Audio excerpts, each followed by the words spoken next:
Hello class 8, good morning बच्चे। देखिए previous video में हम लोगों ने मेटल्स और नॉन मेटल्स की फिजिकल प्रॉपर्टीज की स्टडी की। Now here we are to study chemical properties of metals and non metals. तो बेटा सबसे पहले हम लोग लेते हैं मेटल्स का reaction of metals with O2 यानी ऑक्सीजन। देखिए जनरल मैंने यहाँ पे रिएक्शन दिया है आपको इन वर्ड्स में, metals plus oxygen that is metal oxide. यानी कोई भी मेटल जो है वो ऑक्सीजन से रिएक्शन करके हमें मेटल ऑक्साइड देता है। ठीक है, तो जरा इसको रिएक्शन के थ्रू देखिए। ये Na means sodium, okay, O2 means oxygen, sodium plus oxygen. और बेटा यहाँ क्या बना जरा देखिए, सोडियम ऑक्साइड। ठीक है, sodium plus oxygen that is sodium oxide. अब एक चीज आपको बताऊं, ठीक है, सोडियम हुआ, पोटेशियम हुआ, सब मेटल्स हैं।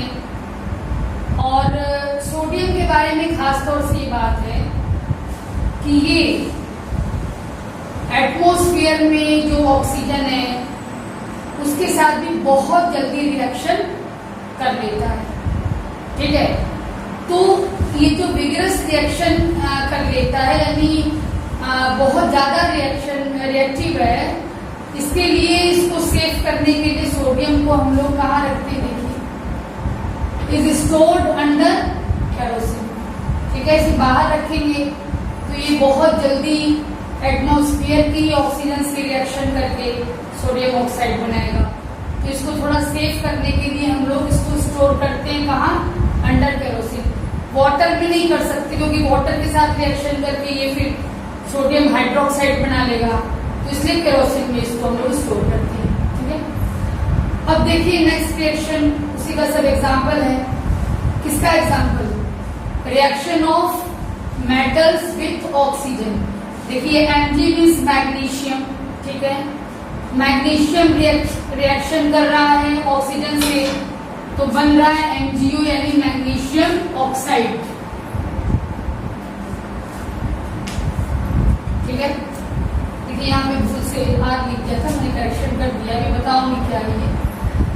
ऐसे देखिए कॉपर है, कॉपर ऑक्सीजन से रिएक्शन में कॉपर ऑक्साइड बना रहा है। Fe means iron, iron oxygen से रिएक्शन करके क्या बना रहा है, आयरन ऑक्साइड। और साथ में देखिए एटमॉस्फेयर के वाटर मॉलिक्यूल्स को भी ये एब्जॉर्ब कर लेता है। N जो है वो number of molecules of water है।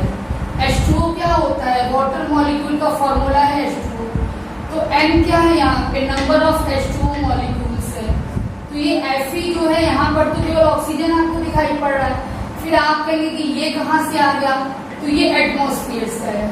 ठीक है, एटमॉस्फेयर में मॉइस्चर होता है, आपको पता है। और यहाँ पर देखिए जो रिएक्शन दिया गया है इसमें एटमॉस्फेरिक मॉइस्चर को नहीं दिया गया है, केवल बस आयरन ऑक्साइड ऐसे से। और देखिए यानी स्टेप वाइज कर लीजिए। यहाँ पे आप देखिए पहले आयरन जो है वो ऑक्सीजन से रिएक्शन करके आयरन ऑक्साइड, फिर वो आयरन ऑक्साइड एटमॉस्फेयर के मॉइस्चर से रिएक्शन करके ये प्रोडक्ट बना। इस प्रोडक्ट में क्या है, iron oxide dot NH2O। N मैंने बताया नंबर ऑफ मॉलिक्यूल्स, H2O यानी number of molecules of water. तो ये क्लियर हुआ आपको। देखिए दो स्टेप में रिएक्शन हुआ है, ये रिएक्शन दो स्टेप में हुआ। कैसे हुआ, फर्स्ट स्टेप पहले आयरन ऑक्सीजन से रिएक्शन करके आयरन ऑक्साइड बनाया, फिर आयरन ऑक्साइड एटमॉस्फेरिक मॉइस्चर से यानी वाटर मॉलिक्यूल से रिएक्शन करके ये बना। अब एक चीज यहाँ मैं बताना चाहूंगी,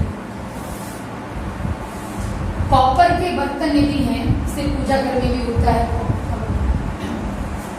आप उसको सिंपली तो रोज ठीक है उसको धोते धाते हो, लेकिन फिर भी एक समय के बाद उस पर जैसे लगता है कि डलनेस आ गई, उसकी जो शाइन शाइनिंग है वो गायब हो गई। वो डलनेस क्यों आती है?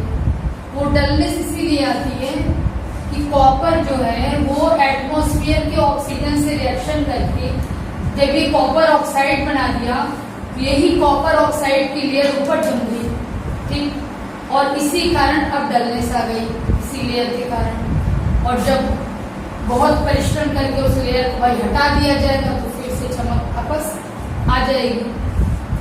यहाँ पे देखिए, इससे भी वेल नोन है आप लोग, जब आयरन से ये आयरन ऑक्साइड बनता है और इसमें देखिए आप देख रहे हैं मॉइस्चर भी है, एक्चुअली यही रस्टिंग है। आपने ध्यान दिया होगा कि छत पे आप कोई लोहे का सामान खुला छोड़ दीजिए तो कुछ हफ्तों के बाद उस पे आपको कुछ ब्राउनिश टाइप की चीज दिखाई देगी, ब्राउनिश लेयर दिखाई देगी, या रेडिश ब्राउन कह लीजिए, रेडिश ब्राउन लेयर दिखाई देगी, जिसको बोलचाल की भाषा में आप कहते हो कि जंग लग गया, ठीक है। तो वो यही चीज जंग होती है, यही चीज, this is the rust, English में रस्ट कहते हैं। और इस प्रोसेस को रस्टिंग कहते हैं। और रस्टिंग से होता क्या जानते हो?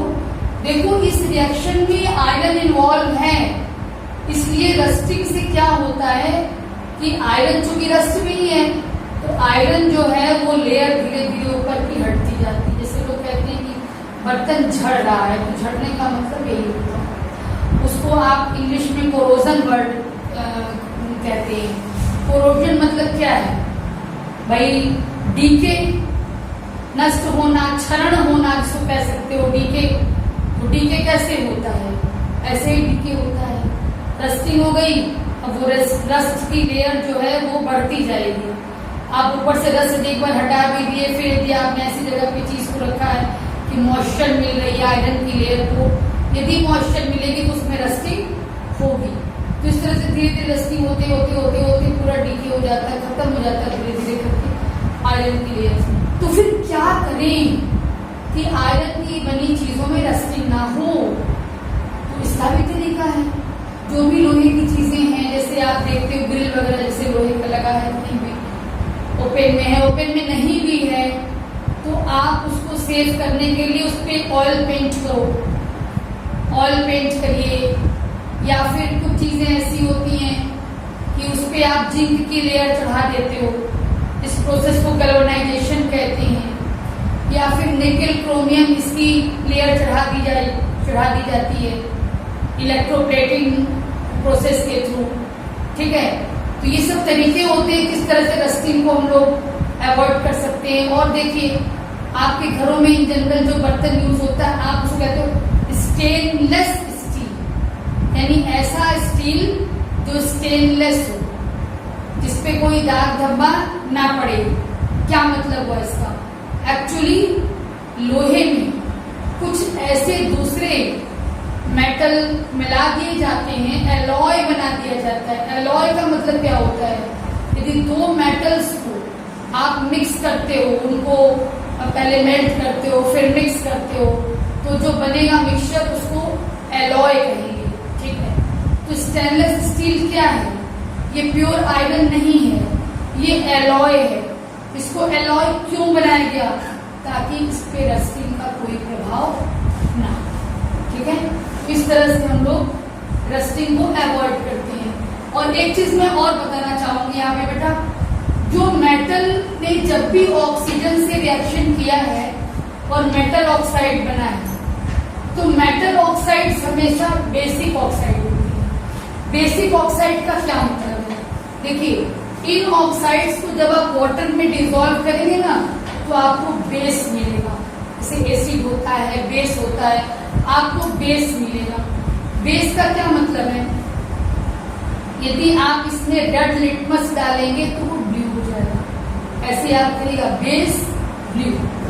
बेस में जब रेड लिटमस पेपर डाला जाता है तो वो ब्लू हो जाता है, ठीक है। तो एक बार इतने को पहले मैं शॉर्ट में रिपीट करती हूँ, फिर आगे बढ़ती हूँ। यहाँ पे हम लोगों ने स्टडी किया कि मेटल्स जो है वो ऑक्सीजन से रिएक्शन करते हैं तो मेटल ऑक्साइड बनता है। ये मेटल ऑक्साइड्स जो है वो बेसिक ऑक्साइड्स होते हैं, क्योंकि वाटर में डिसॉल्व हो करके ये बेस बहुत ज्यादा रिएक्टिव होता है, इसीलिए इसको केरोसिन ऑयल के अंदर हम लोग रखते हैं, या केरोसिन के अंदर जो भी, जिसको मिट्टी का तेल भी आप कहते हो, उसके अंदर इसको रखते हैं ताकि ये O2 या H2O के संपर्क में ना आवे। एटमॉस्फेयर में जो O2 या H2O है उसके कांटेक्ट में आके रिएक्शन ना करे। इसके बाद मैंने ये बताया कि कॉपर का बर्तन जब रखा होता है तो उसमें डलनेस क्यों आ जाती है, ये कॉपर ऑक्साइड की लेयर ऊपर बन जाती है, इसलिए डलनेस आ जाती है। फिर रस्टिंग क्यों होती है, जंग क्यों लगता है, क्योंकि आयरन जो है वो आयरन ऑक्साइड बनने के बाद ये एटमॉस्फेयर से मॉइस्चर ले लेता है और फिर जो ये चीज बनती है यही रस्ट होता है, और ये रस्ट की लेयर ऊपर बनती रहती है और झड़ती रहती है।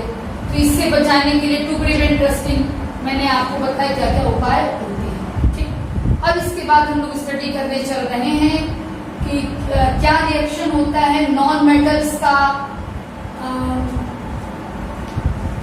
ऑक्सीजन के साथ, नॉन मेटल्स का ऑक्सीजन के साथ क्या रिएक्शन होता है। ठीक है, तो देख लीजिए आप, नॉन मेटल्स का रिएक्शन भी कुछ नहीं है, बहुत सिंपल सी चीज है। जैसे देखिए कार्बन ले लीजिए नॉन मेटल में, ठीक, कार्बन को ऑक्सीजन से आप रिएक्ट कराएंगे, क्या बनेगा, कार्बन को ऑक्साइड बनेगा, कार्बन डाई ऑक्साइड। सल्फर है, O2 से रिएक्ट कराइए, क्या बनेगा, सल्फर डाई ऑक्साइड। ठीक, और ये ऑक्साइड्स जो है वो एसिडिक होते हैं। नॉन मेटल्स जब ऑक्सीजन से रिएक्शन करके ऑक्साइड बनाता है तो ये एसिडिक ऑक्साइड्स होते हैं। क्यों, चलिए उसी के आगे चल के बताती हूँ। इसको जब H2O में आप डिसॉल्व करेंगे तो आपको मिलेगा H2CO3। इसको कार्बोनिक एसिड कहा जाता है। अब आपकी बुक में नाम दिया है कि नहीं, आई डोंट नो, दिया कार्बोनिक एसिड। ठीक, अब इसी तरह से बेटा देखिए, ठीक ऐसा ही H+O2 से आपने रिएक्शन कराया, SO2 बना, इसको वाटर में डिसॉल्व करिए, H2SO3। ठीक, ये है सल्फ्यूरस एसिड। ध्यान दीजिएगा, सल्फ्यूरिक एसिड दूसरी चीज होती है, ये सल्फ्यूरस एसिड होता है, वो H2SO4 होता है सल्फ्यूरिक एसिड, ये H2SO3 सल्फ्यूरस। ठीक, तो कहने का मतलब जब नॉन मेटल्स ऑक्सीजन से रिएक्ट करते हैं, इनके ऑक्साइड्स बनते हैं और ये एसिडिक होते हैं। क्यों, क्योंकि वाटर में डिसॉल्व करोगे तो आपको एसिड मिलेगा, और इस एसिड में जब आप ब्लू लिटमस डालोगे तो वो रेड हो जाएगा। ठीक है बेटा, यहाँ हो गया। अब आगे की जो भी स्टडीज है वो नेक्स्ट वीडियो में होगी बेटा। Thank you.